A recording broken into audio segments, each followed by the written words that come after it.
What's going on, guys? So I've got some new news. I just got put into a conversation to become a founding engineer. This is month number 9, and I'm already in this position to be a founding engineer after successfully completing my first AI engineering contract. So I'm really excited to know that I'm living it and I'm doing it, I'm being it fully, ups and downs, finishing projects, putting on events. I've got another event coming in September where we're going to grab a business owner and have the devs build over 24 hours and then present a solution to that business owner who can then choose if they want to, which one they want to accept and move forward with. I just onboarded a QA engineer, and get this, it's a guy who worked on the Disney Plus app years ago when it was first coming out. So that's kind of a cool little tidbit, fun fact situation. But I'm just excited because the entire journey's making sense now, and I'm trusting God. It's hard for me to say it because I don't know. I'm still learning what that really means and how that works as a Christian.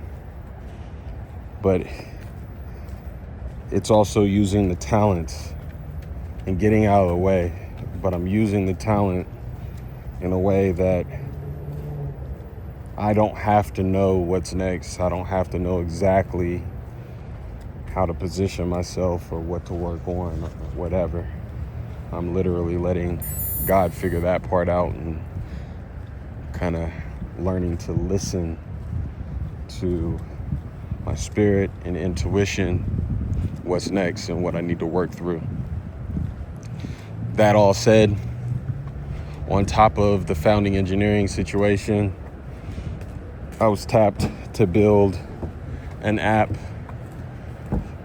and I'm still working through that one, but it's basically a personal brand related app that guy's going to go and take and sell to his audience. Working through the logistics of that and making sure that everything that I build works exactly as intended. And so that's been an experience. And I love this view of the Google building. It's probably my favorite. Look at that. Crazy, bro. Crazy. But all in all, it's moving fast. There's good things happening. There's community happening around me. There's opportunities. The founding engineer role happened largely because I've been connected to Antler VC downtown, and they've been having me come to events, do joint events. The hackathon was at their old office. I've been officing out of their new office. And it's a huge blessing for them to be so generous and have me out. What's crazy is there's people from the previous cohort or whatnot that they're not there anymore. I don't see them anymore. And I'm starting to understand that these things happen in waves. I think it's like 4 to 6 weeks. The people come in, work on their thing, present it to the investors. Some people get chosen to move forward and some people don't. I'm in this unique spot to where I was telling one of my buddies I'm like a millionaire now. I feel like a millionaire. I come from a background that's adjacent but still not tightly wound in this really pristine position to be in. And I can't say that it's anybody other than God, because it's like I didn't ask to be connected to a venture capital firm, but I am very much aware of how big of a blessing that is and how cool that is. It's high finance. If you don't know my past or my background, I've worked in trading, in finance, in PE. I worked in trading, but I knew about PE and VC, private equity, venture capital, and I knew that's where the big boys play. I'm gonna keep going, actually. I'm gonna go a little bit further. I got some time. And I've always known that's where the big boys play. I just didn't really have a route in. But you know, it's funny when I look back at my life and I think about situations where it's like I know about a thing and I'm interested in it, but I don't really know how to get in or where to start or who to talk to or how to approach it. Just having that desire to be part of it, to be connected, is enough, and it has been enough. And just knowing that trading existed led me to trade on my own, led me to start an investment club, led me to getting hired right out of school to trade power in Houston. And it's fun to look back at life and think about that, but it's also real to be like, wow, I wonder why all these interesting opportunities have come my way, and I wonder what lesson I was supposed to learn at each. And I also wonder where my own obedience with doing it through God's will, doing it the way that He wanted, may have prevented me from succeeding, may have prevented me from getting further in that endeavor. And this isn't a pity party, isn't a coulda, woulda, shoulda situation, not at all. But you know, I've been through some pretty cool doors, from architecture to BHT, Blue Highlighted Text, my previous venture, landing that big contract with JustWorks. I can say that now.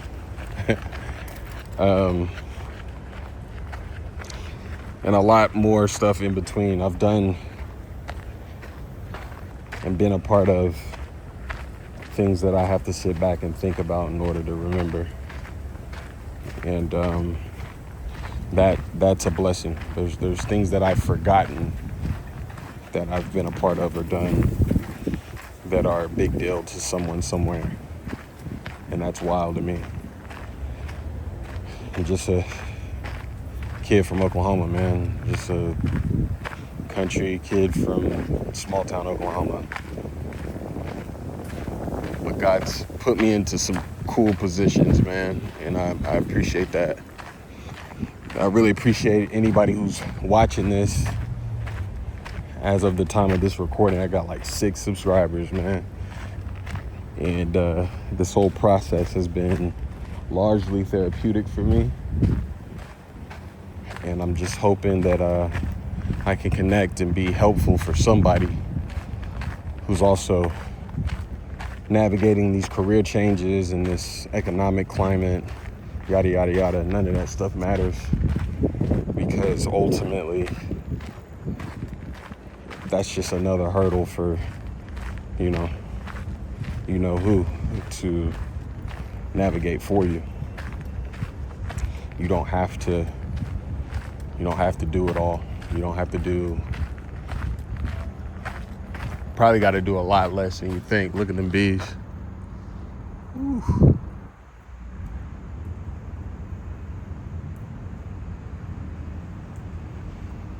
There's a verse that I'm gonna butcher, but I'm gonna say it anyways.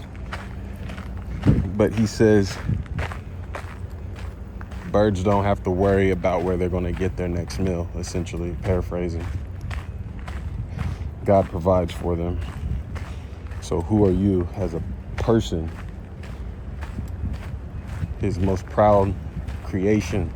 Of course he's gonna look out for you. You don't have to worry, And I think, obviously, depending on your mental makeup, some people worry a lot more than others. And that spirit of fear and worrisomeness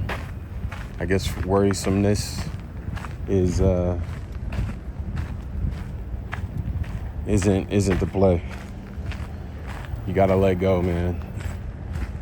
You gotta let go and let God do what he's doing. That's what he's shown me, at least. And, you know, there's like a Dunning-Kruger effect in this Christianity stuff as well, where you feel really hot about it early, you feel really good about it, you feel pumped up when you're reconnecting. It's like a jolt. It's like a energy drink. Espresso for all my coffee heads out there. I miss espresso, man. I used to have a dope little setup at home, but my pump went out, and now I need to buy a new machine, basically. Anyways, I've been reconnected in a very major way that I'm excited about. But over the past 2 or 3 days, it's been dry. I've been feeling really uninspired. And these moments are the best ones to get back to remembering the times that you were really on fire and inspired. I think there's an art to it. I think there's an art to remembering what God has done in your life and showed up as. And it's not all money and relationship stuff and, you know, material or whatever. Sometimes it's just, thank you for that moment of me getting excited again. Thank you for letting me find that moment. Ooh, almost fell. Thank you for not letting me fall right then, right? Thank you for peace. Thank you for keeping me from that car wreck where those people were tripping, driving crazy behind me, and I didn't even realize it, you know? Thank you for that road rage situation where that dude had a gun in his car and I didn't know it, and he didn't pull it on me, and he could have, you know?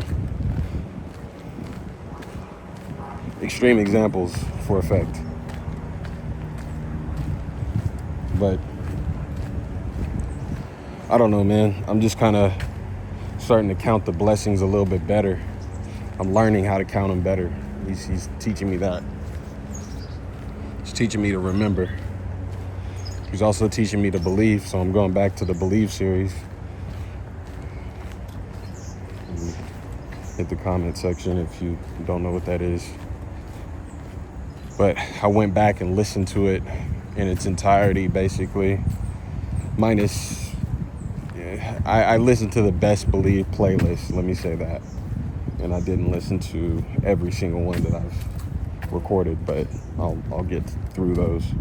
But I reconnected with that and just was listening to myself, you know, and listening to my mindset and the mentality and how much of a blessing that series was on my psyche and on my stamina and endurance to keep on striving, man. Because this shit has been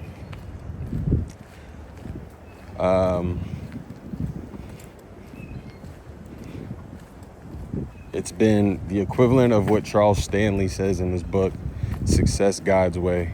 My mom gave me that and I've been reading it. But it's like, you should set goals that require God's help in order for you to achieve them.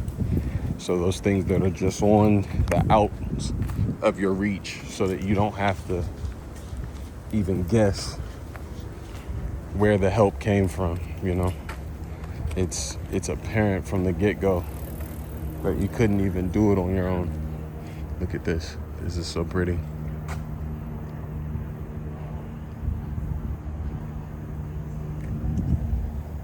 But essentially, it's Let me get this angle real quick. But essentially, it's how can I continue on my path knowing where it leads to, seeing the signs where I'm getting these little victories and knowing that there's big victories on the way, and knowing what this feels like. I've been here before, man.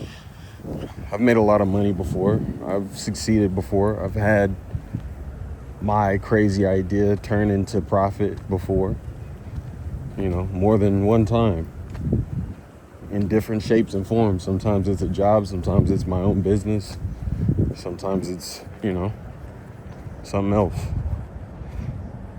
Project Nuisance. So,